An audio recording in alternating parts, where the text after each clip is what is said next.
Bismillah ar-Rahman ar-Rahim. Hello and welcome to Footy JUDGEMO, people. Listen, I haven't done the National League for a while. Tom and Dan couldn't make it. Dan is driving back from Germany and Tom couldn't make it, but we got enough. We got Nobbins, of course, to back his boys Kevin De Bruyne and Phil Foden and Rory to actually say they were not good enough and say Saka's better. It's just how it's gonna work today. But listen, England shambolic under Southgate. But also there is not an outstanding team in the tournament, to be honest. There is not a team that we can see here and say, even Kylian Mbappe with a broken nose. Belgium look terrible. Scotland is atrocious, so I cannot judge Germany. Italy played all right, which is my team in the tournament. And we still have to see Portugal. But big up everybody that is here. We'll talk about that, and we'll talk about a little bit of transfer news, a little bit if there is time. But we're here to actually analyze England, their chances, and the players, of course, since we are mostly focused in the Premier League, of course. Guys, hopefully everyone is well. Missed you guys. Missed streaming with you, to be honest with you. It's great to see you both smiling. Why are you not smiling, Nobbins? You're annoyed. What? You're annoyed or something. Look at Rory smiling. Look at Rory smiling. And look at Nobbins. Sorry, I was sorry. I apologize. I was on my phone. Sorry. Yeah. Okay. No, you don't have to apologize. I'm just asking if everything. Oh no, is okay. sorry. Yeah, no, sorry. I wasn't reacting to anything. I was literally on my phone. Apologies. Very unprofessional. It's down now. I'm not on it now. No, it's all right. It's okay. It's okay. Listen, people. Already over 150, 160 of you here. Let's get the likes up to 200 or 150. If you guys are here, it helps the channel massively. If you're watching this on the replay, hit that like button, and let's get into it. To be honest, me and Nobbins were back and forth in the group chat about the performance of some of the players and is it on the coach, is not on the coach. And On the football terrace, I said some of the players have to take responsibility. Yes, second half it was not great from Southgate. Setup was not good, but also some of the players have to take responsibilities about how they played, how they performed on the pitch. Harry Kane, right? Some of the players have to they can have their head high. Kyle Walker, John Stones, Trent, Declan Rice, Saka. These guys played well. Some others didn't live up to the game. Didn't play well. Yes, you can say setup or not setup, but come on. A lot of people wanted to talk about the Premier League fixtures. I don't think it matters. Everyone plays everyone twice. To be honest with you, oh my God, I woke up this morning and I'm like, okay, everyone is live talking about these Premier League fixtures. And I'm like, does it really matter? I never look at fixtures ever. I've never once looked at fixtures. I just turn up on the day and find out. It's not until like late in the title race where I'm like, right now, let's see who's playing who. I don't really personally get the hype around. Right. I mean, yeah. I look for some specific games just to make sure that I like tick those. Normally, because things you don't even know what day it's going to be on, because a lot of like, for example, they're all scheduled for Saturdays when a lot of them will become Sundays. But yeah, like making sure that I've got the weekend where we've got like the North London Derby free and stuff like that. But yeah, other than that, it's fairly like someone to plan for. It's June. Someone to plan like their May day around the game. You know what I mean? But yeah, it's too early. I don't know if I'll be alive by then or not. You know. Yeah, if you look at it that way, I suppose. Yeah. That's what we always say. Like, oh my God, the Premier League fixtures are out. We're playing Man City in April. All right. Yeah. You might not be, that game might not matter at all at that time. Yeah. Arsenal have a tough start though. Arsenal do have a tough start to the campaign. So not that tough, to be honest. You play Man City away, I think. We play in the first 5 games, we play Man City away, Spurs away, and Aston Villa away. That's quite the first 5 games. First 5. Yeah. It's not ideal. Yeah. But we'll see again, the other way of looking at it is you get those games done out early in the season where you've probably got a fully fit squad. So. You beat Man City away, you're guaranteed the league. It's over. Yeah, that's what they say. Man City away, you're guaranteed the league. It's done. It's over. Or you get a draw and you lose the league from then because Rodri is going to come out and say, this is where we win the league now after 5 games. Not enough mentality. Of course. And let's talk about the England game. I missed this. Let's talk about the England game. Yes. I'm going to be blunt, right? And I've said that on a lot of people, like Terry, HUSAM, maybe not, but a lot of other people said that they defended, they said the system was not good, the system was not this and that. But I'm going to say this. Some of the players just stepped up. Some of the players couldn't.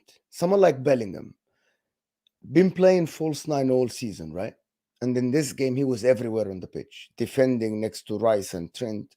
He's the one that scored the goal by making a late run to the 18. And he's the one who started the play from the midfield as well. And others like Harry Kane, who completely surrendered to Milinkovic at the defense, completely surrendered in the first half. Phil Foden, for example, in my opinion, I know Foden, Nobbins would disagree with me. I thought Phil Foden had plenty of opportunities to show us something, and he didn't. Right? He didn't show us what he can. In opposition, Kyle Walker, for example, when he went forward, that through pass to Saka is the one that created the goal. He made a couple of overlaps that were brilliant. Defensively, he was very solid on that side, Kyle Walker. John Stones stepped up. I thought Declan Rice played well. Maybe not up to the level of Arsenal with driving with the ball and stuff, because I thought he was tasked more defensive work instead of going forward. But I don't think everything is on Southgate in that game. The only thing that I'll put on Southgate is playing Kieran Trippier as a left wing back. That didn't make any sense to me. Maybe that didn't help Foden, as Nobin said in the group chat. But also at the same time, the play actually, if you watch the heat maps of everyone was playing left. Foden left. Bellingham, by the way, his heat map is a little bit to the left. Declan Rice was a left. Saka was left isolated. I'm not sure if that was by design though. Did he want Saka isolated with that guy on that Pavlovic on that left side? Yeah, I expect so. I think if you can leave Saka isolated 1v1, we know what he can do. And in the first half, that worked really well for us. I don't know if the plan was to have everyone else drifting over to the left in the way that they did. I think Trippier is a massive issue. The only thing is I can't blame Southgate for it because there's not really an alternative. The alternative is Joe Gomez, which I think, Well, Rory, just to chip in, whose fault is it that there's no alternative? Who picked the squad? Well, to an extent, that is still Southgate's fault. I actually looked for a wing back. There's no one but Tarek Mitchell. Chilwell. Literally anyone would have been preferable. Chilwell, I said Chilwell is very fit to that, but he's been injured all season. But there must be someone. Isn't there someone called like Leif Davis or something in the Championship or something? You want to call a Championship player? Why? That would be preferable to a right-footed left back. Yes. David James was in the Championship. James was in the Championship in 04. That guy from Luton, Doughty. Is he English? Is he English or Irish? Oh. If he's English, call him up, get him in. Yeah, I don't actually know. Let me check. Yeah, I've got a feeling he's Irish. It's an Irish name. You can't convince me that of all the footballers in the world, the only possible feasible left back option is Luke Shaw. I'm not convinced by that. There must be someone else. There must be someone. Oh, there you go. Literally, that would have been preferable. Sorry, Rory. I interrupted. Go on.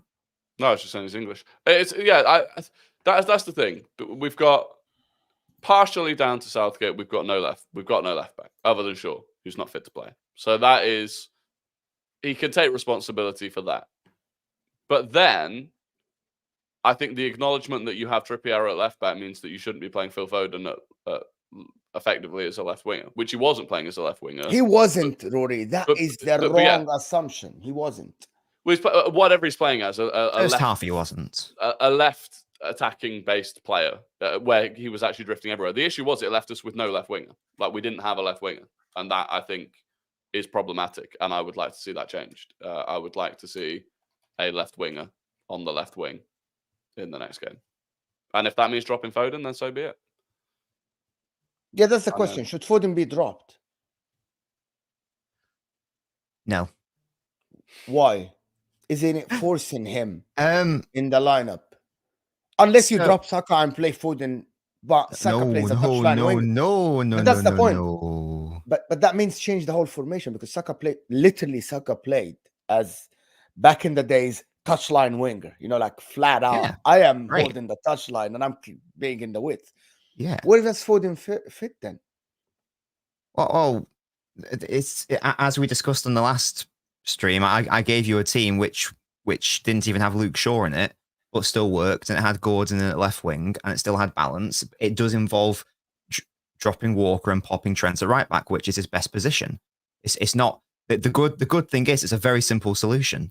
To be honest, maybe I'm personally a little bit harsher on Southgate, but I look at like what like who would you say were sort of like maybe the two English players who got the most sort of like slack / criticism in the wake of that game, would you say, in your opinion? Kane and Foden. Okay. How about top three then? There's a name I want you to say. Trent. There is no one. Trent, yes. There I disagree we go. with you. Trent was all right. Trent was No, I'm not. I thought Trent was. I'm talking about the reaction to it, like in the online space, for example. Like who were the main players getting picked out? On my timeline, it was Foden and it was Trent and it was Kane, as you say. Is it because it's Man City based? Now, I'm genuinely asking. Is it because your audience are mostly Man City based? I think it was also on the BBC as well. I don't think it was just a me thing. I think that was just a general thing. Those three players were the main ones criticised. When we were on the terrace, no one mentioned Trent. Only Hamza came and mentioned Trent. I saw quite a lot of Trent. I was relatively critical. Maybe I don't know, guys. I'm not doubting what you guys said, but we can analyze Trent's performance. No, I'm not saying I was one of those people, by the way. I'm just making the point that from what I could see, and I'd be interested to hear what people in the chat say. If there were like three players that you saw in the media that received the most slack, who would you say? Now, from my perspective, it was Foden, Trent, and Kane. Now, those are three of our best players. So my immediate thought is, well, if some of our better players are sort of being questioned about whether they should even start, again, I saw loads of this for Trent, for example. So lots of Liverpool fans defending him, I think rightly so. Then I think there's a more fundamental problem there that we have. if we have brilliant, world class talents, or whatever words you want to use, like elite players, as I say, like Trent and Foden and Kane, and people are debating whether to drop them or saying that it doesn't work or whatever. I think that there's a more inherent problem there rather than let's focus on, like, for example, if we want to talk about Foden or Trent, let's talk about Trent's performance or whatever. I don't think that's very helpful. I think that the real question should be, well, why was that the case? Because clearly he's a fantastic player, because we've seen him for years at Liverpool. We've obviously seen Foden at City. So we know these players are fantastic. In my opinion, that points to the fact that there's a systemic issue and there's a managerial/coaching concern. That for me was my takeaway from that. If, again, a player of Trent's quality, people are saying bench him, don't play him next game or whatever, I think that's insane. I think that the solution is to, well, again, he's one of our best players, maybe make it work, find a way to make it work. And the good thing is, there's a very easy way to make it work, as I've outlined. I don't care how good Walker was. It's very, very good for him that he played well, but we need Trent at right back. No, you don't. I completely disagree. Without, again, Kyle Walker was great offensively, great defensively. And to counter what you can I counter what you say, and then let you answer that, because I didn't want to just dwell on that. If Trent, we know very well that the system at Liverpool sometimes is built around getting the best out of him. Foden at the current, looking at him at that time, sometimes at Man City, he's not asked to defend a lot at Manchester City, because you have the most position in the world in terms of ball position, statistically speaking, right? His position is very close to the 18 and very close to the opposition's area, as well on the sides and in the middle. He isn't the most creative player in the Premier League, by the way. Phil Foden is more of a direct, like a Musiala, like someone who would get you goals more than an assist in the game, not an Odegaard, not a KDB. So it looks like these two players need a system to be built around them to make it work. And it's very hard to make one system work around both. That is very hard. And that is what I'm looking at this team. People want to say, oh, Southgate, you need to get the best out of Trent and to get the best out of Foden. I think it's very hard to ask any coach with players that are mishmash from some different teams. He doesn't work with them every day. He just gets them 2 weeks before the tournament to make a system that will get the best out of both. If Jurgen Klopp sometimes fails to get the best out of them, if Pep Guardiola sometimes, with the headache of having the Kevin De Bruyne, the Bruno, the Rodri, the Kovacic, Haaland, sometimes struggles to get the best out of Foden to accommodate other players, how can we blame Southgate for not being able to get the best out of both? I think it's a very hard task. Maybe even the best coaches will not be able to do that. It has to be one of them. This is why Trent in this game, by the way, Trent completed the most diagonal passes in that game, right?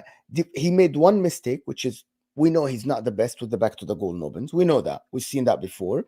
And he made one mistake. Otherwise, Trent was doing exactly what we expect Trent to do. Diagonal balls to Saka, diagonal balls to Trippier, right? Getting out of the defense sometimes.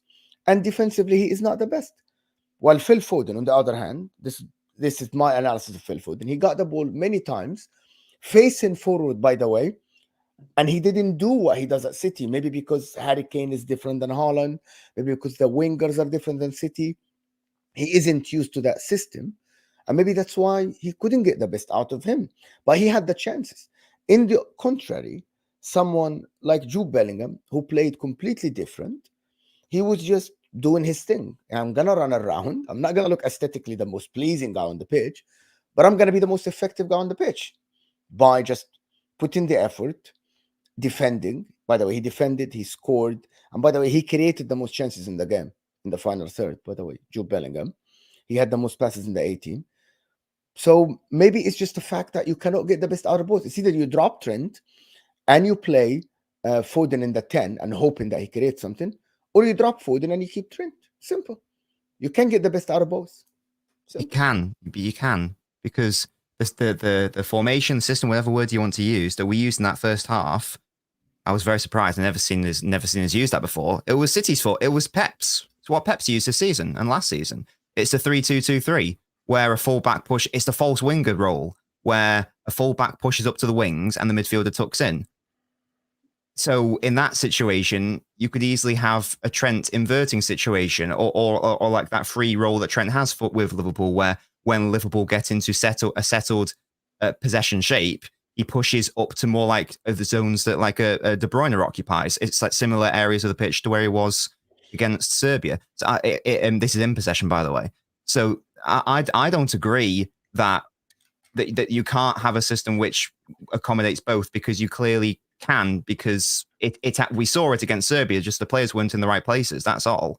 That the system that was used was great, I think. I personally just think that too many players were not picked in the right areas, or the right profiles weren't on the pitch. That's my Trent take. And again, I'm not having to go in because it's not his fault, but that was it, that Mitrovic shot that does come from Trent's back to goal play, which we've discussed isn't ideal, and again, it's not his fault. On Foden, bad second half. In fairness, I think everyone apart from Gahey and Rice was pretty or bad second half, to be honest. I thought maybe Rice could have got man of the match, to be honest. I think maybe Bellingham edged it because he got the goal, but I think Rice was brilliant in the game. I don't really know why he got so much criticism, to be honest. I thought it was fantastic. And Gahey as well. Yes, so everyone bad second half, but the first half, I'm not having that like Foden was bad. I've watched that first half 4 times because when I watched it live, people were telling me that he's bad. I was like, right, I can't, I don't know what I'm watching then. I was gaslit into thinking that was the case. So I watched it again. I watched it again, and I watched it again, and I was seeing the same things every single time. Foden actually played quite well in that first half. Was he brilliant? Was he like what's the phrase? Rooting up trees. I don't know what that phrase is, but was it like a vintage Foden 8, 9 out of 10? No, it wasn't. But it was actually quite good. And to be honest, he could have had 2 goals if Walker plays a simple pass to him for a tap in. If it's a bit of a tricky one, but Saka pops a ball in, it just evades him. That could have been a goal as well. Foden was picking up some very good positions in the half spaces and the pockets. It only really found there was one phase where he was actually found in those moments, and I think it was when Stones. It was very early on. Stones marauded forwards, played it into Foden, who touched it off to Bellingham. Bellingham drove forwards, maybe delayed it slightly, but then found Foden. And in fairness, Foden's touch wasn't good enough, and the pass went away. But that was really the only time that happened. I think people don't quite. I don't think they understand like how if we're looking at Foden as this false winger, which is what he has done at times with City, we need to think about, well, why does that work? The main reason why it works is because he has Gvardiol to bounce off. He's a left-footed, left-sided defender who's a centre-back, but still can play as a left winger, as we know. So it requires a lot of interplay between the left winger and the left central midfielder. We saw that on the right side with Trent and Saka and even Walker, as you say. Would you like to hazard a guess in that first half how many times Trippier passed the ball to Foden? Not guess. many. Give me a number. Twice. No. 11 times. 0. He didn't pass to him once. Foden did pass to him, by the way. And then on the other side, you've got Trent and Saka and again Walker working brilliantly well and connecting with one another. That's why I don't know if I put it in the group chat, but there's a really good passing network which literally shows that there is nothing going on that left-hand side. But is that not because Saka was acting as a winger on the touchline and was available, and Foden wasn't? Foden goes inside and then ends up hiding behind players, and you can't reach him. No, but that's what he was supposed to be doing, because Trippier in that system is supposed to be the nominal left winger in the same way that Gvardiol is for City. That's what I mean. So the first half, Foden wasn't. This is why I don't agree with City fans defending him, saying he was played out of position. I don't agree with that first half. He was, in my opinion, one of his preferred positions. But the width has to be provided by the left back in the same way that Walker sometimes provided it for City on the right when we do it there. Gvardiol provides it on the left. That's what first half Trippier was supposed to be doing. That's evidence in the average positions as well. And again, I'm not having to go at Trippier. It's not his fault. But he's a right-footed, right-sided right back who, as we've discussed last show, doesn't really have a left foot. And again, it's not his fault. So I think that solution goes if you have a Luke Shaw there, or if we change the personnel slightly. And I hope we do that. We have a Gordon on that left and someone who will make runs in behind. So, can you explain more? If you get Luke Shaw, just change Luke Shaw with Kieran Trippier. You think Phil Foden is gonna be better just by having a left winger, because wing back? Because in the same way that it works really well with Gvardiol, because then you've got someone who is willing to make that forward run. If you think about like the players England had, how many on the pitch are really comfortable and really want to run in behind like their opponents? Can we establish something? Do we agree that Trippier is better on the ball than Gvardiol? Is that something we can all say, or we disagree on that? Definitely not. No chance. I think Trippier is shit. To be quite honest, I do not think that. I'm just going to put it. I don't. Fine. It's not the opinions of the management. That's Rory's opinion. Okay, I just want to understand. So we think Gvardiol is better on the ball than Kieran Trippier. Even if he wasn't, it's more just to do with the fact that there is a connection there, because again, it's to do with the footiness and the angles of the players, and when a player, whoever that is, doesn't have to be Foden, it could be Grealish, Doku, whoever is in that system, whoever makes that forward run, that left back, left winger then needs to either play in that pass or then move into the space that they left and then move around the opponent. I'm gonna be honest with you, Nobbins. The more you talk, the more you're proving the point of that. Foden needs a day-to-day coach like Pep Guardiola for him to get the best out of him. I'm being very careful here because I'm being very specific and talking about the system which we specifically used. I'm talking about the false. Which is no, against Serbia. Okay. I'm talking about the false winger role. I'm not saying that Foden can only play as a false winger. I am saying that if you do this, doesn't matter who it is, then the right parameters have to be in place. Someone suggested that, Iniesta and David Silva did it, therefore why can't Foden? And first of all, they're much better players than Foden, so it's a silly comparison. But in the second instance, Iniesta had like a Jordi Alba, and David Silva had a Kolarov. That's the reason why that whole role works. I'm not saying that Foden can only be a false winger. I'm saying that if we play this false winger role, which is what we did against Serbia, that will not work if you have a Trippier at left back. That is my point. And we talk about that left side. I think you said that Bellingham was also floating to the left, and that's great. But it does then make it a little bit tricky, because then you've almost got like players getting in there, getting in each other's way in a way. And so I think that it could definitely be optimized. If Bellingham wants to naturally float off to that left half space, I'd probably want to maybe see if we could have Foden on that right half space, if that's what Bellingham wants to do, because clearly Bellingham's the main guy. I think that should be not in doubt. But yeah, there's definitely ways to get the best out of both Trent and Foden without compromising on balance, without compromising on the abilities of Saka, Bellingham, etc. For me, it's a very simple solution, which I've discussed. So I think the reason that Foden's got the criticism that he's got is because there is an expectation on him as someone who we've kind of, at times been force-fed the Foden PR this year, and he was the PFA Player of the Year and all the rest of it. And when he didn't have good performances, it was kind of just ignored. So I feel like there's been a really, really high bar set for Phil Foden. And people would say that for a player of that level, if in the first half it's not working and he's doing the role that he's been asked to do, but he's not getting much of the ball and he's not impacting the game, that a top level player that has the expectation set at that level would take it upon himself to change that. He would take himself out to the wing if that meant that that was where he was going to get the ball and have more of an impact. The fact that he didn't do that and he kind of just continued to fade through the game, I think compared to Jude, for example, who, even from what Southgate said, seemingly wasn't really doing what he was instructed to do, I think that's where people compare them and say, okay, well, Jude went and had an impact on the game because he took the game for himself and Foden didn't. And if you are that level of player, you should be doing that. So I think that's where perhaps more of the unfair criticism for Foden comes from.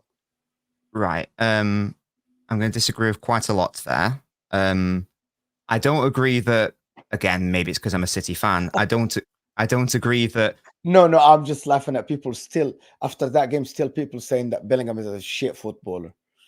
It's Well, I swear to God, it's like 90%. No, this is 60%. absolutely crazy, by the way. It's crazy. It's crazy. But go ahead, Nobbins. I apologize. It just threw me off. I have no idea I don't know who's saying Bellingham's bad, because he was like, because he's not great on the eye, because he doesn't do the I think he is good on the eye. I'm not just talking about his face. He doesn't do the flicks and tricks. Guys, before Nubbins go on, about 460 of you here, and we aren't even in 200 likes. So come on, guys, hit that like button underneath your live chat. The like button is essential to the channel, is essential to actually move the show to different viewers, to get more viewers here. And if you're not subscribed, make sure to subscribe. I'm on the way to 22K. So help me out here, guys. Come on. Yeah, so I don't agree that, again, maybe it's just because I'm a City fan, that people have been fed Foden PR, because I think we all agreed that he was the best player in the league. So I don't think it's fair to describe that as being fed PR, unless anyone wants to dispute that. I think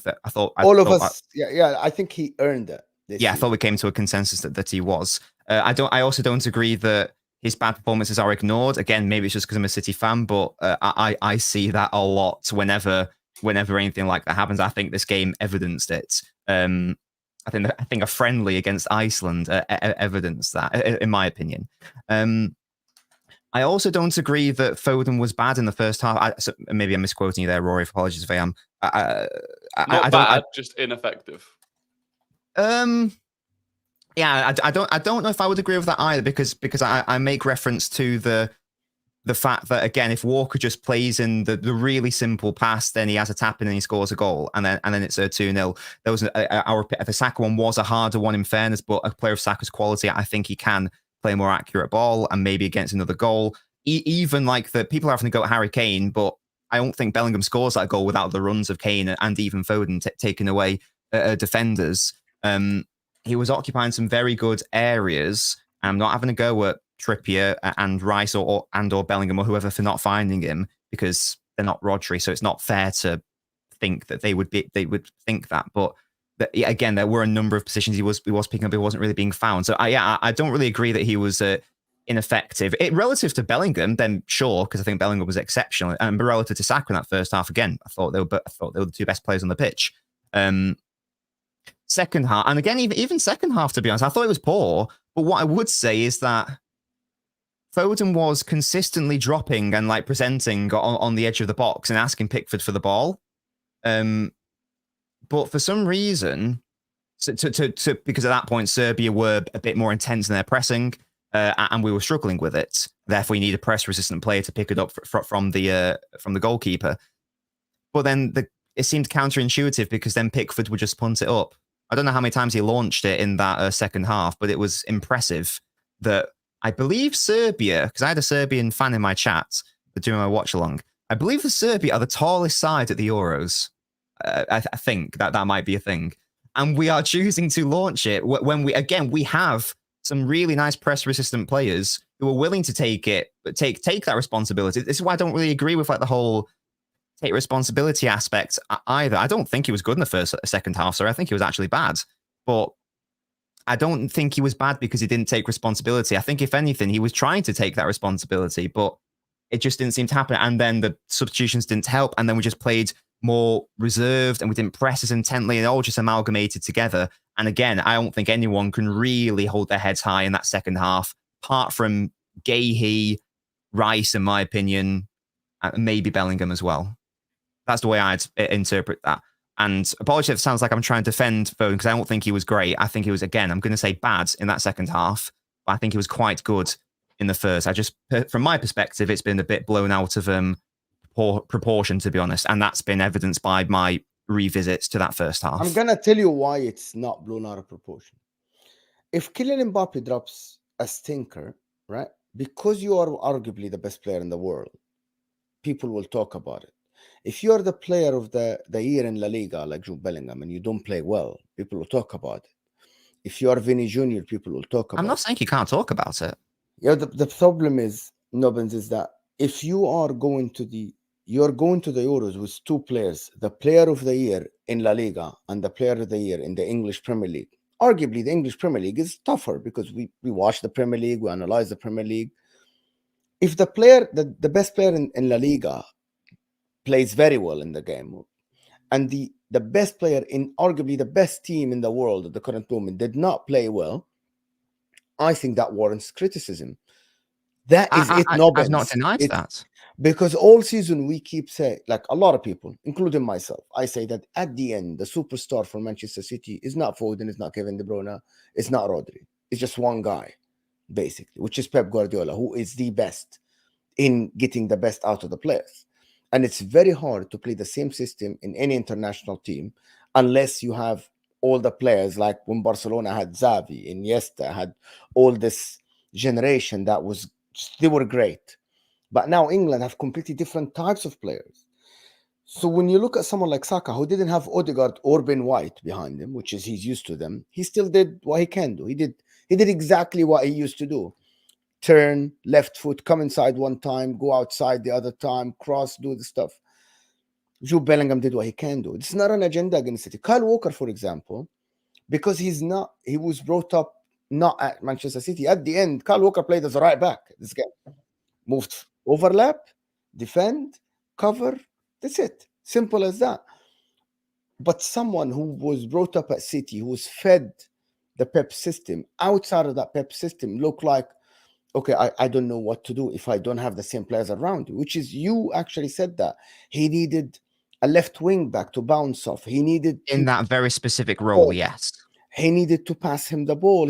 What if Foden play as a 10, for example? Is he the creative guy? That is the argument, Nobbins. The argument is, should the team be built around Foden to get the best out of him, like what, for example, what Pep City, or should Foden rise up to the occasion and change the way he, which is what Rory said, change the way he plays to suit everyone around him? City aren't built around Foden. I don't think England should build around Foden. I don't think England should build around anyone.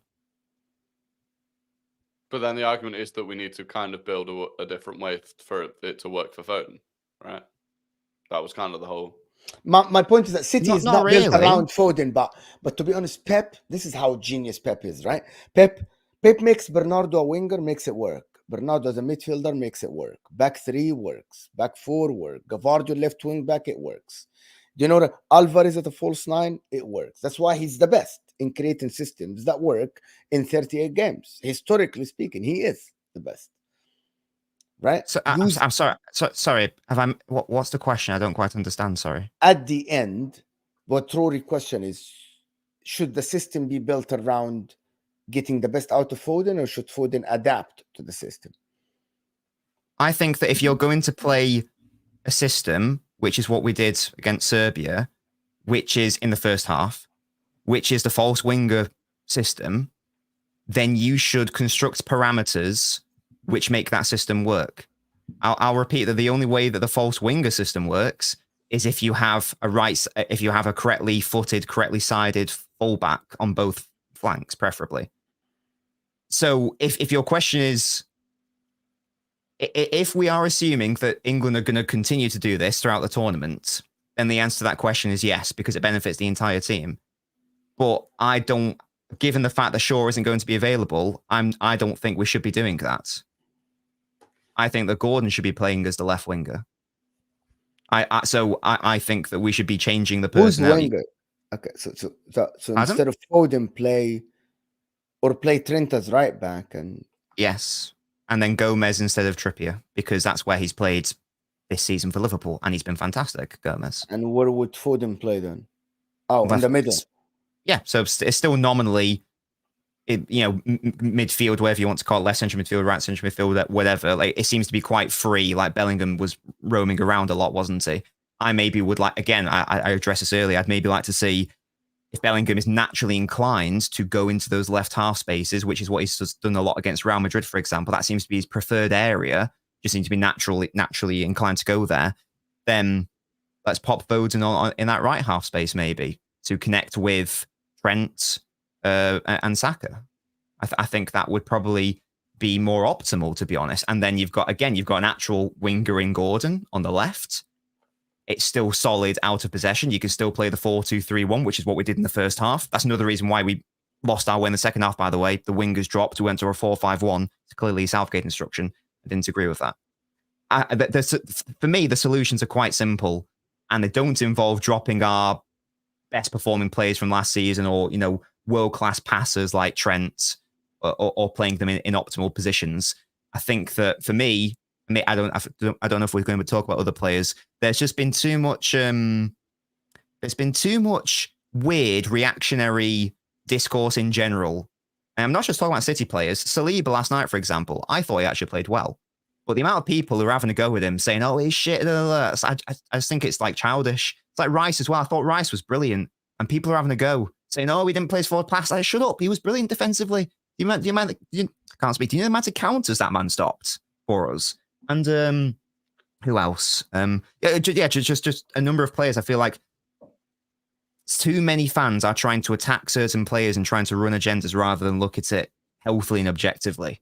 It's a bit disappointing, to be honest. I think that's mainly football Twitter, and you'll notice that it's the same clubs that the players are going to attack. I think I've decided I hate Premier League fans, to be honest, Rory. Yeah, about you? That's the thing. It's all Premier League fans. Nobody attacked Kyle Walker, guys. Nobody attacked Bellingham because they had good. Yeah, but they had good games. I mean, even some people try to tell me that Saka had an awful game. No, I mean, no one would attack Bellingham anyway because he doesn't play for a Premier League club. So that's exactly. So, but it obviously did play well. If Walker dropped a performance which he has done regularly for City this season, I think a lot of people would be doing that. I'm amazed that more people weren't having to go at Stones. I thought he looked like a player who had just come back from a fitness issue and just come back from being ill.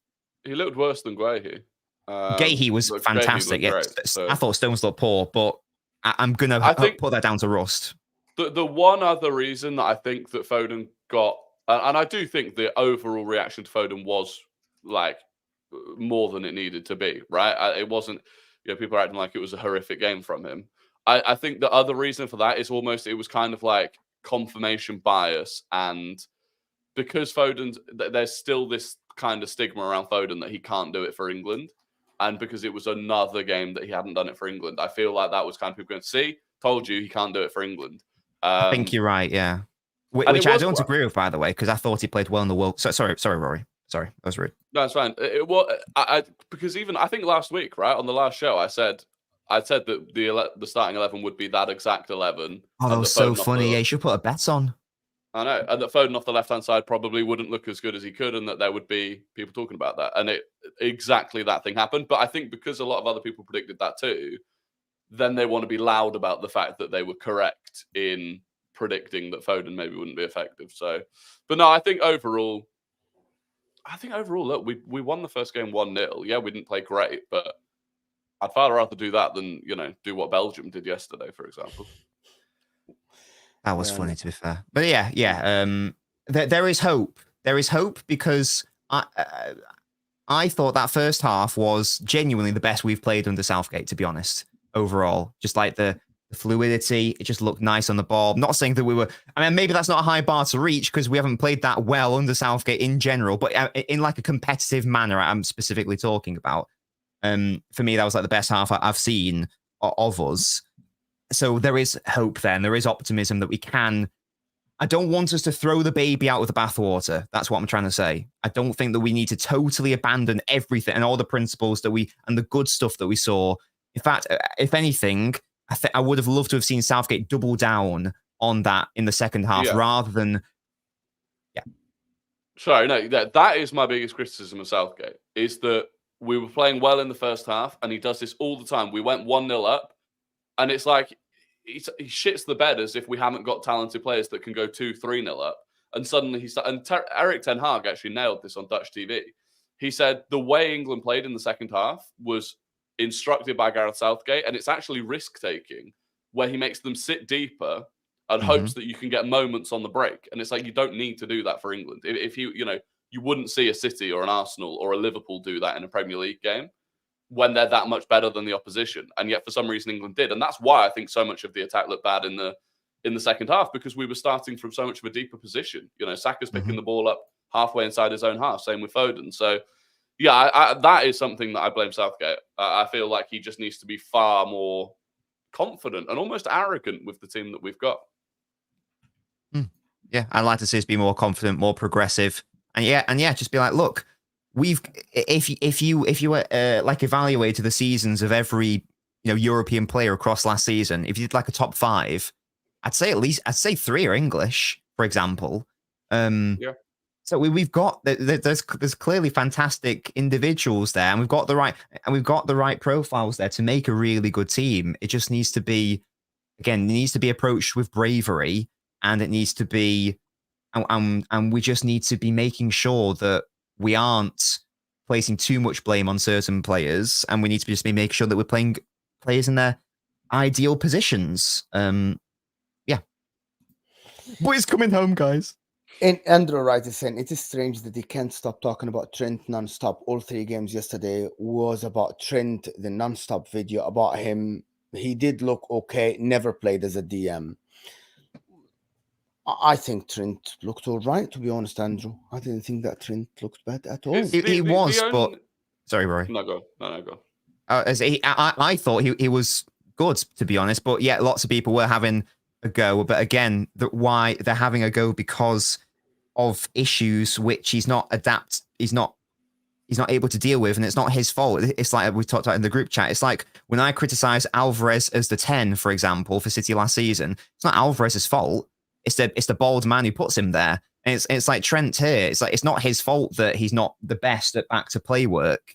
It's Southgate's fault for playing him in the middle. And given that context, I actually thought he played quite well. What about Harry Kane though? Did anybody sorry, go on, numbers. No, Rory. I think, and look, I as Spurs as a neutral best ever player, I could easily throw Kane under the bus, but I think a lot of the backlash against Kane is unfair because I think he did exactly what England fans have kept asking him to do. I agree. We always complain about him dropping deep, picking up the ball, and then not being there. And then when he does stay up top, which I think he had to do because of the way that Foden was coming in central. I'm liking these affirmations. I approve. But he did exactly what we asked him to do, which is stay up top. And then when the service to him wasn't there, we complained that he didn't influence the game enough and didn't touch the ball enough. And eventually, look, he got his opportunity. He was patient and persistent. Eventually, he got that cross from Bowen. And okay, it's a fantastic save. Maybe he should score it. But if he scores that goal, then I think you go, okay, job well done. He persisted with doing what we asked him to do, which is staying up top and being in the right position at the right time. So yeah, I actually think that some of the criticism of Kane is harsh. Yep. I liked his first half performance. I don't care. He only touched the ball twice. His movement creates that goal. I'm happy with it. Why are you laughing? I was happy with Kane. I'm not having it. He did the correct. This is when we say people do too much, bro. What? If one of the most influential players in the game as a striker we ever seen, by the way, in the Premier League, touches the ball twice when the team needed him after 30 minutes, needed him to hold the ball. I thought it was absolutely horrendous by him that he couldn't get it under control, that he was completely dominated by Milinkovic. He could not get involved. By the way, he tried. Every time Milinkovic bodied him off the ball, guys, by the way. It's not that he didn't... Go ahead. But this is my opinion looking from outside. Allow me to defend him. Rory's right. If Kane drops deep, what does that mean? It means that the center of the park is ridiculously congested because Foden is a player who likes to receive the ball to feet. Bellingham's a player who likes to receive the ball to feet. Trent, a player who likes to receive the ball to feet. Rice, likewise.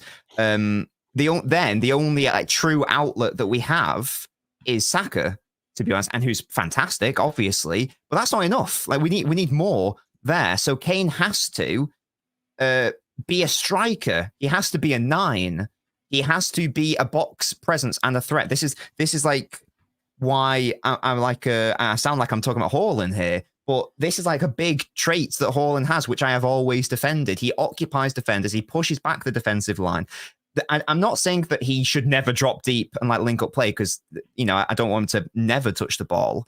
But what I would say is that he dropped deep properly, I think, once, and then Foden got it off to Trent, who had a decent shot from distance. So we can have a go at the amount of touches he got, but 50% of those touches led to quite a decent chance for a player of Trent's quality. And I'll repeat, you're laughing, but I will repeat. No, because he said 50% of 2 touches got. Yeah, because it's fun, because it makes it sound better. Now, yes, exactly. That's why I'm now again, the goal. Of course, it's a fantastic ball by Walker into Saka, and a great work by Saka to get it into Bellingham. But Bellingham basically has a free header because of Kane's movement, and also because of Foden's movement, to be fair, but mainly Kane's movement, because they're concerned with him, and they don't see can't cope with Bellingham, who crashed the box from like the 8th position. So I was honestly happy with Kane's performance. The only thing I agree with this is that he actually occupied the 2 defenders. That is absolutely true. And that is the difference between him and Phil Foden. Kane, even at his worst, thank you, Terry's here. Thank you, Terry, for being here. Guys, straight facts after this. Dan Potts and LB are going to be on this. You, of course, have to stay on the stream. It will take you there, of course. They're going to start soon. Smash the like button, as Terry says. To be honest with you, the difference between Foden and other players that doesn't play well, and Kane, at his worst, he's going to occupy 2 defenders, and maybe that allows other players to have more spaces. So yes, that's why I'll always defend Haaland, because he has gravity, and Kane has gravity. Yeah, but I still think that you cannot go as Kane and have 2 touches in one half where England had most of the position. But if he goes and has 25 touches in the middle of the park that are irrelevant and don't actually progress us forwards, but he's had 27 touches in the half, is that a better performance? Kane doesn't need to do the touching. Happen, Rory. Kane doesn't need to do the touching. Okay, it's got Foden and Jude. I doubt that will happen, guys. Saka. If Kane has 20 touches, Rory, in one half, or 25 touches, he will be effective, because the evidence, the history show us that happened plenty of times. When Kane drops deep, he gets involved, he creates chances, right? He drags defenders out. We've seen this many times, Rory, over years and years. Go ahead. I would argue that is because he was playing for Spurs, where they needed him to drop deep. I would argue he doesn't need to drop deep for England. And I'm going to tell you one thing about England. He has Bellingham, he has Trent, he has Foden, he has Rice, etc. So there are 3 players here, Nobin. Sorry to cut you off. I'm sorry here. The 3 players you mentioned, just to complement what you say. I'm sorry before you come in again. Saka is a goal-scoring winger. Bellingham is a goal-scoring midfielder. Phil Foden is a goal-scoring midfielder. Kane dropping deep and get it involved actually makes more sense with these players on the pitch. I disagree, because it goes back to my point earlier. I'm not having to go anyone here, but it's just the fact that Bellingham and Foden were sort of going into the same areas of the pitch, and particularly on the left of midfield. Now you have Kane, and again, you're just introducing another body in there where it's already congested because Serbia are playing a back 5, but again, the main point is who are our runners at that point, because again, Foden wants the ball to feet. And Bellingham wants the ball to feet, and Kane wants the ball to feet, and Trippier's not going to run in behind because he's not Luke Shaw. So that means that we are even more reliant on a poor Saka on that right side to be the only outlet. At least when Kane's up top, he's actually doing something in respect of creating the space for the midfielders to preferably thrive. I think if Kane drops deep, I think you maybe see a worse performance from Bellingham, for example. There's no way he gets us involved in the play. And again, the main thing is the lack of, because we don't have a Rashford, for example. We literally have Saka. Gordon wasn't on the pitch. We have Saka. So you can't just have too many boys congested. We need distances. And I think that playing Kane as a 9, which is what I've been asking for, so you better believe I'm going to not be complaining about that. We only get it when he plays as that 9 rather than dropping. It can work in different systems, but I've even seen, like, I watch Bayern a lot in the Champions League. He was dropping deep so much, and it's borderline creating a hindrance for his teammates at times when they just needed him to be in the box. I think we'll see next game. Guys, there's 500 of you here. Let's get to 300 likes, guys. The like button is underneath the live chat. Again, close that live chat. Hit that like button. Look like thumbs up. Looking at the other teams that played, apart from Portugal today, which team, guys, scares you the most? Moving on from England a little bit to like different teams. Which team? I'm not sure. I'm sure you guys like watched the majority of the big teams. If I'm not mistaken. Which teams? Germany for you. Scotland. Yeah, but before the tournament, I had Germany to win. I think the massively clear difference is that they have an elite manager. That none. I don't really rate any of the other managers at the tournament in the same category, other than Ralph Rangnick potentially. Spalletti is good for Italy. The guy's tactically and he's to be fair, he is bold, but I just don't think. Yeah, but Italy haven't got in the same way that Austria don't have the facilities to win the tournament. In terms the fact that you put Italy actually, and Austria in the same bracket is absolutely crazy to me. Crazy, by the way. It's crazy. Austria beat 1914. Italy. Austria beat Italy if they play against each other. Oh. But you don't think Italy beat England, for example? No, not the current Italy. No. But no, I think back to the point. Germany, I think they've got one of the best starting 11s. I think they've got really good depth. I think they've got a manager who knows what he's doing. They're on home soil. Germany are going to win it all. I've got Germany reaching the final. I've got them. I think I've got them meeting Spain in the quarters, and then one of the Netherlands or Portugal in the semis. I think that Germany are better than all of those sides, probably. To be fair, we haven't seen Portugal, but they play later today, don't they? So maybe they'll surprise me. But yeah, it's hard because Scotland are obviously no disrespect to Scotland, but they were bad.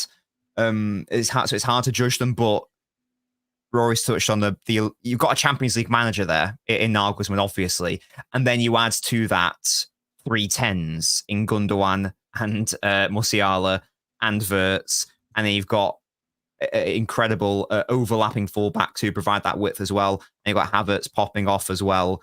And you got Kroos going to left centre back and doing like a Trent situation. Yeah, I think that they in France as well. I can never rule out France because they don't play pretty. Sorry, when they don't play pretty, they still play effectively and efficiently. So there is still something. I think realistically, it's probably going to be a Germany-France final if we're being realistic. Yeah, but I've got England in the final because I'm not being realistic. Come on, the lads. So, Mo, do you think Italy are going to win it all? No. Okay. What do you think? Who's going to knock you out? I've got you out in the round of 16. Sorry.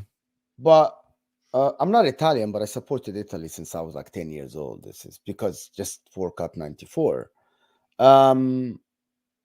Basically, I think that you cannot never rule Italians out. They don't get out easily. Like you have to beat them in extra time or penalties and stuff like that. But this Italy team is different. It's very progressive. It's very, very progressive. They like to be on the ball.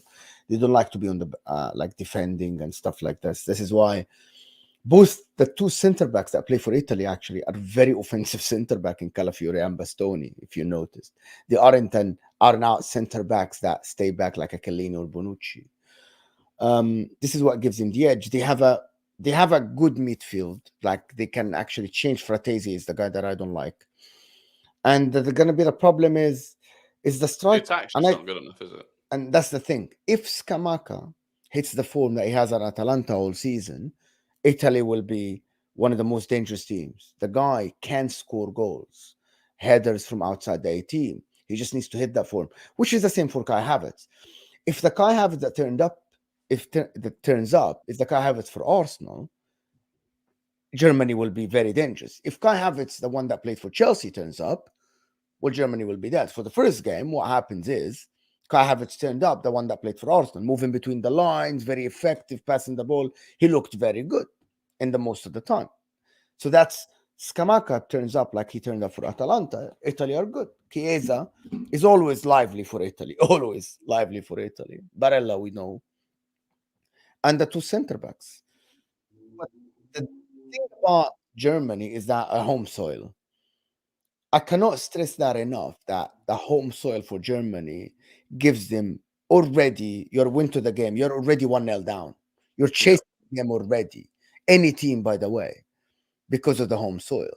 That happens in every tournament that is played in Germany. Even Italy beat them in 2006. Germany completely could have won that game until extra time. Numerous chances.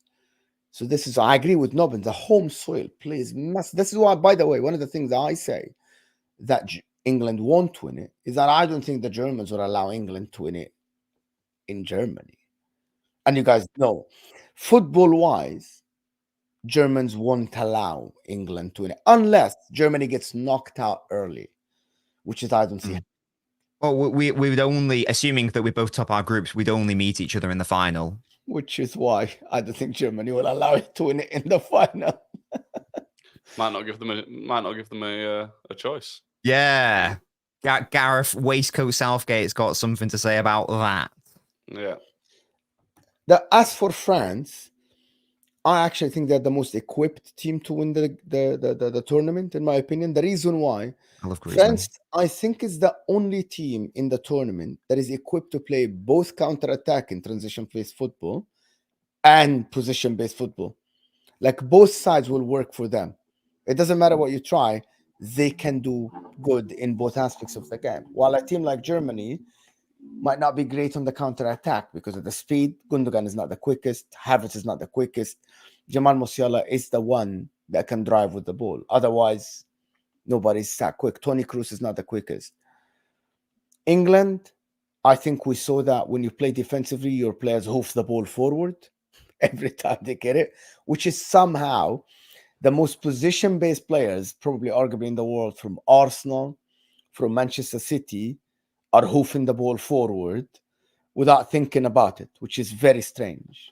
But it's not really the Arsenal and City players hoofing it. It's Jordan Pickford hoofing it forward. No, That's what Phil Foden was clearing the ball forward. John Stones was clearing forward. Kyle Walker, did you notice that? Late on, yeah. Which is something that we saw when we saw Austria yesterday and we saw Slovakia, for example. How can Slovakia get out of the press so easily against Belgium and not being nervous on the ball? And England were very nervous on the ball. I don't know the difference. I don't know why with that. It's all about preparation for the game. And don't tell me Serbia are stronger than Belgium. No, they're not. Yeah, just needs better coaching, that's all. Or better instructions, anyway. Arguably, yes. The players. Yeah. Spain, though, people want to talk about Spain. Spain would do. I don't know why I cannot take Spain seriously with Nico Williams, Morata up top, and that defense of Nacho and Normandy at the back. Nico, respect him. I like Nico a lot. I don't understand. I don't know why I can. And I actually think that Spain completely abandoned the way they play football after 15 minutes.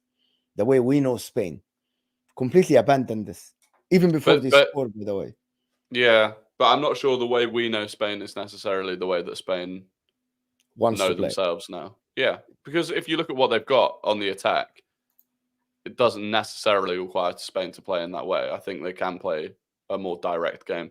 But also, I do agree that I think at some point in the tournament, because even Nico Williams, like, I don't think his end product is the best. I know he got a lot of assists this season, but I do think at some point they'll find that there will be a very close game, and it will be that lack of potency in the attack that will cost them. I think they'll have a decent at some point, Rory, relying on a 16 years old to carry you in an international tournament will catch up to you, right? Like, yes, catch up to you. Yeah, that's the thing. I think Netherlands will have the same issue.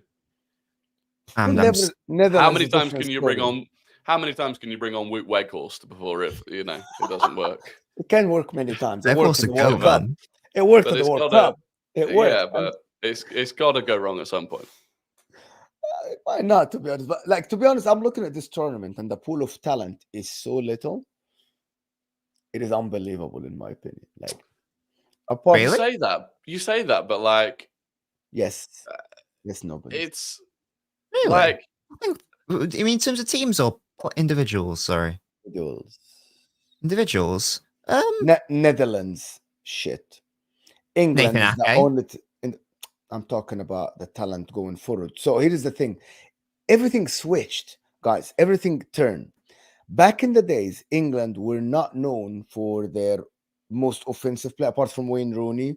Like even Joe Cole. But the real stars were Rio Ferdinand, Steven Gerrard, like John Terry at the back. Sean Wright Phillips. Like this. Exactly. Thank you so much. You made my point. You made my point. Say Walcott, You know, Aaron Lennon used to play on the wing. But you get my point. Now England are known for the Harry Kane, the Bukayo Saka, the Jude Bellingham, the Phil Foden. You know what I mean? Netherlands now, if you ask me, Netherlands, I'm like, wow, what a defensive line. Nathan Ake, Stefan de Vrij, Virgil van Dijk, you know? You going forward, Reinder. 50% of the people that watch the Netherlands didn't know that Reinder played for AC Milan. They're like, who's this guy?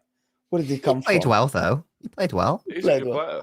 Xavi Simons at 21 years old that is bouncing around clubs. Right. Not because he's bad or anything. Played well as well. When Cody Gakpo's your best player up top, you have a problem in the Netherlands. Back in the days, it used to be Bergkamp and Overmars. You can't have everything all at once, can you? And now they've got Patrick Kluivert. You remember back in the days, it used to be Robin van Persie, Patrick Kluivert, Bergkamp, and so you get my point. No, but it switched. And by the way, like France is the only team that actually is equipped both defensively and offensively, to be honest. Apart from Ousmane Dembele. Every other team, you feel like, even Spain. I think Portugal could. I think they've got a very good starting 11. Raul Gonzalez, Fernando Torres, David Villa, to Morata, with all due respect, it's ridiculously crazy. Yeah, I think there's been a general just drop off in. The thing is, as well, a lot of the quality attacking players in Europe just happen to be from nations that haven't qualified. So there's some real talent that's just not at the Euros. By the way, even people say Marcus Thuram. Marcus Thuram is good. 2 striker formation at Inter. Yes, he got 10 goals and 10 assists. Yes, fine. Marcus Thuram is not a superstar. But they're also young, to be fair. This is what people don't understand. Like, he's not. They are young, though. Like, all of England's, outside of Harry Kane, England's best, attacking talent is all in their early 20s. Yamal is 16. Even Mbappe, he's only 25. 26. So they are still young, and there's plenty of time for these players to, in 4 or 5 years' time. I think that's when we can maybe have a look at the actual footballing landscape and ask, whether have the superstars actually gone, or are they actually before our eyes and they haven't just developed fully yet? Because again, like for example, Yamal is literally a child. Yeah, I mean, the fact that France were able to just bench Camavinga and Tchouaméni and it not really affect them, or it be the right decision. I think they're the team that you're just like, well, okay. If they don't win it, they failed. 100%. I agree with that. If France don't win this tournament, they fail. But I have to put the same thing. If England don't win this tournament, England failed massively. By the way, Germany, I think the most pressure is on Germany, England, France. We need to get to at least a semi-final.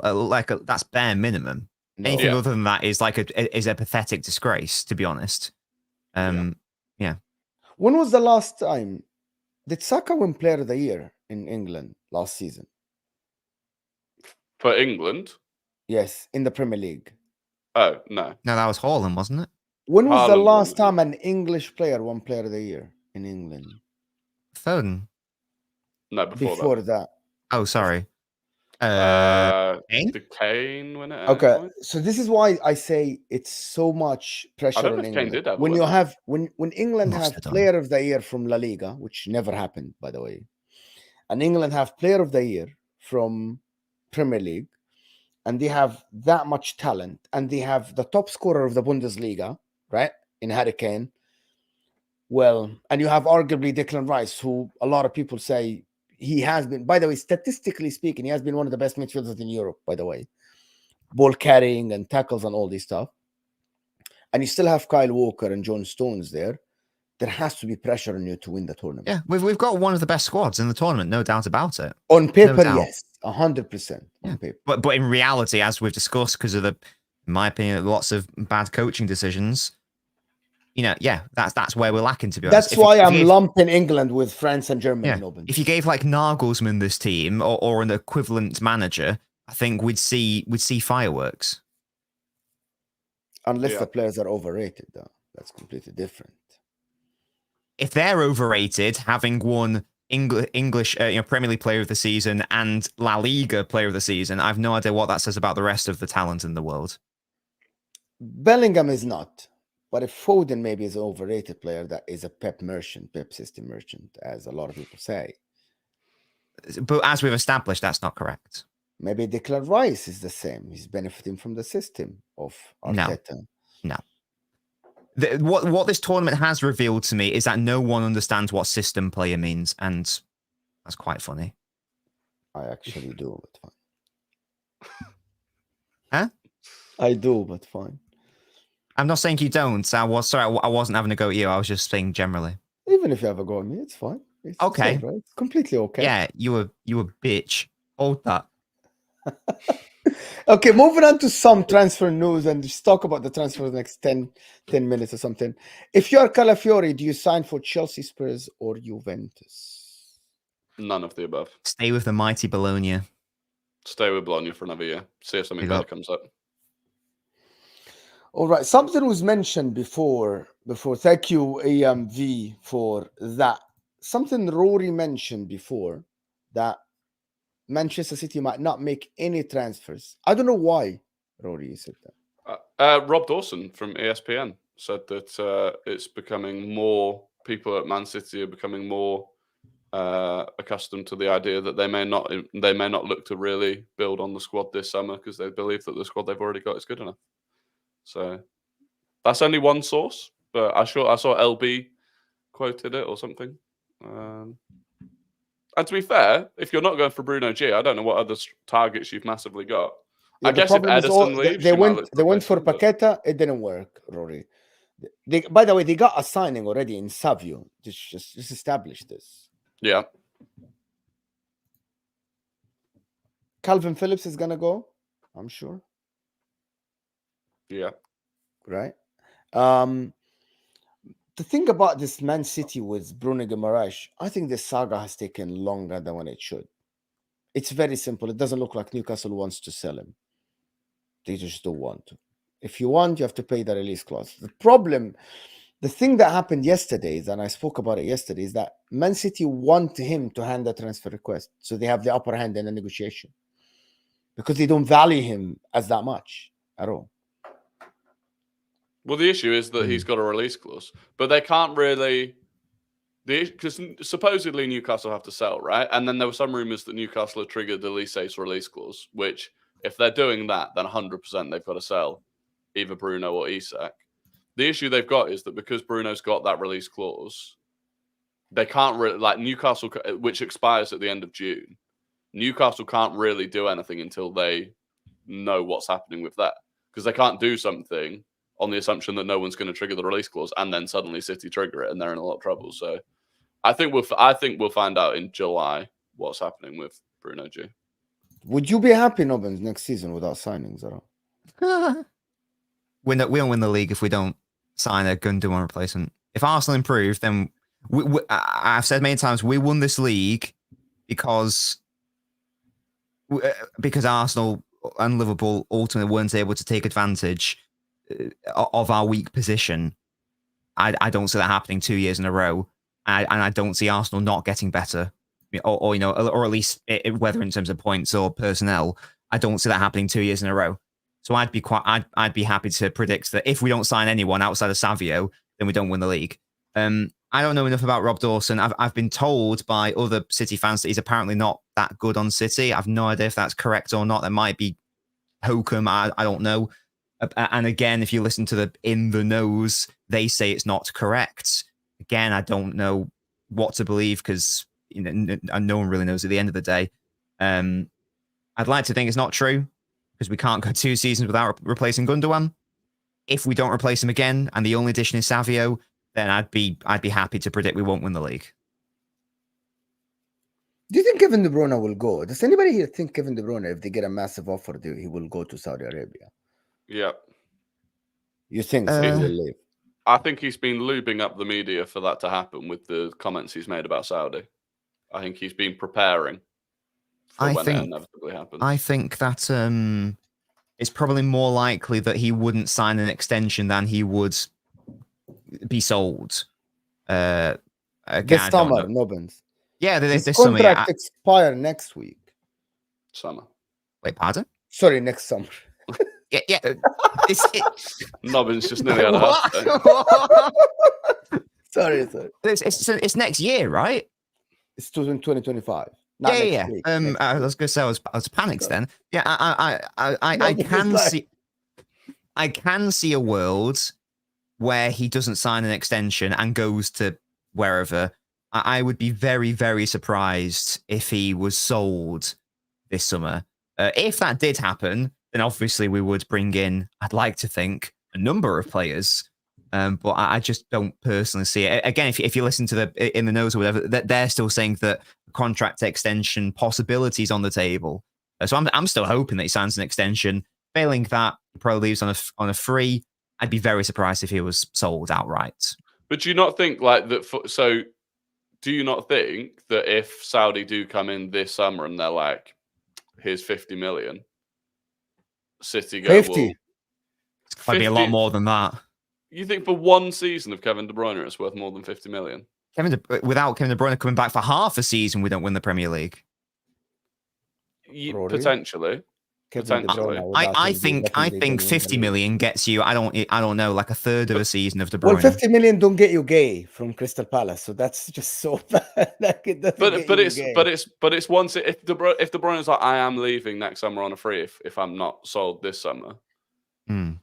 I don't know. I don't know what the values are like, but if is De Bruyne worth 50 million for one season? I'm not saying is he worth 50 million. If he had 3 years left, obviously he'd be worth significantly more than that. But for one season, if you're just objectively looking at it, would De Bruyne bring you 50 million pounds worth of value? My counter question. I'll answer your question with a question. How much is a Premier League title worth? I actually don't know. Well, there you go. So that's what I'm saying. Like, I think De Bruyne's could be worth a Premier League title. I think that's how we need to look at it. I personally value a Premier League title much higher than £100 million. Yeah, fair. You think you're going to get £100 million for Kevin De Bruyne for 1 year left at his contract? I'm saying that we shouldn't entertain anything even remotely close to that. Oh, okay. If I was in charge of the negotiations, and I'm not, then I would not be entertaining anything. But I thought Foden should step up to just carry the team now, isn't it? Isn't that the notion that everyone talking about? Pardon? Why are you laughing? Why are you laughing? Why are you laughing? Why are you laughing? Because you couldn't even say it with a straight face. But that is the truth. What's the truth? Sorry, I missed that. Shouldn't Phil Foden be the next Khalas? Enough of Kevin De Bruyne. Phil Foden carry the team, be the most creative guy in there, and because I guarantee you, Nobbins, yes. I don't think there is another Kevin De Bruyne out there in the world at the current moment that is available. No, there isn't. But you can't. There has to be moving on. You know what I mean? Like Harry Kane, there is not going to be another Harry Kane. Yeah, I like Foden, obviously, but there are levels to this game, and he's nowhere near what Kevin De Bruyne is. Like, you can't just ditch him and go, right, Foden, you're going to be De Bruyne now. We need to chill out on that. We need to. Right. By the way, I am pushing an agenda. It's very clear and obvious. This is right. This is not like it's a clear agenda. Oh, okay, that's all right then. Let's just be honest here. I wanted that from you. Like can Foden reach Kevin De Bruyne's level? Can Foden be the guy for Manchester City? It's two different questions there. I think he can be the guy, i.e., one of all City's best player. Will he ever reach the levels of De Bruyne? Well, in my opinion, De Bruyne is the best Premier League midfielder we've seen. So it's a very high bar to reach. The probability is no, he won't reach that bar. I think. How old was De Bruyne when he was Phil's age? Brilliant question. What was De Bruyne doing when he was Phil's age? Was he yet at Wolfsburg winning Bundesliga Player of the Season? Yeah, but 24. I think he joined Manchester City. Is he 32 now? Yes. He joined Manchester City in 26. So he'd already had his world-class Wolfsburg season. So yeah, like that tells me the problem. So he joined Manchester City 7 years ago. So 24 years. It was when Pellegrini was the manager, so he joined in 2015, didn't he? 8 years ago then. So yes, it's 23 years old, I think. Yeah. Now, obviously, I don't know because I can't judge potentials and ceilings. Like maybe like Foden goes up like a further 3 levels. I don't know. But again, it's a very high bar to reach. And there's no shame in him not becoming as good as De Bruyne because I'll repeat, in my opinion, he's the greatest midfielder the Premier League's seen. 100%. But if Man City go to next season, the problem is I'm done doubting Manchester City. It's enough now, khalas. It doesn't matter. And as long as Pep is the coach, they find a way. Simple. It's plain and simple. He will find a way to work around with Kovacic, Nunes, with even if Kevin De Bruyne leaves, he will find a way to work with Alvarez, and it will work. You're not going to go into next season getting 75 points. It's not going to happen. Oh, no, of course, but I just don't. I just don't think that we can do it again next year. We can't have another year of not having a Gundogan. It just can't happen. And it's sure, if we have De Bruyne fully fit, then maybe it's a different question. But I just don't. You can't take that risk. And it doesn't have to be Bruno Guimaraes. A Bruno Guimaraes player, someone of that mold, and someone of that profile, whoever, and obviously similar quality. We'll see how it goes with Manchester City. But anyway, guys, we're not gonna keep you more here. I want to thank Rory and Nobbins, of course. Guys, both channels are now in the description. For some reason, my YouTube was bugging since yesterday. Nobbins, what you got coming on today? Probably nothing today because I need to go do some family bits and bobs. But there will be England content on my channel, including postmortems where we analyze the games. Afterwards, hopefully, if you enjoyed my attempts at analysis today, then you will enjoy those videos as well. Rory. Yes. Live at 6:30. No, not live at 6:30 like normal. Live at 7:15 like normal, which is the new Euro schedule, so that it sits nicely between the first game and the second and third game of the day. But today, the first and second. Oh, yeah. And you're doing a watch along somewhere? I might go live for the Portugal game. We'll see. I might be like, it'll be on TIFO if it is. But yeah, guys, subscribe to Rory and myself on TIFO. We're trying so hard to make it there, trying to put content out there. But I want to thank everyone that joined us. We actually only reached 225 likes from about 500 people here. Stay here. Don't go anywhere. This will take you to the football terrace. And we'll see you guys soon. And we're out of here, people.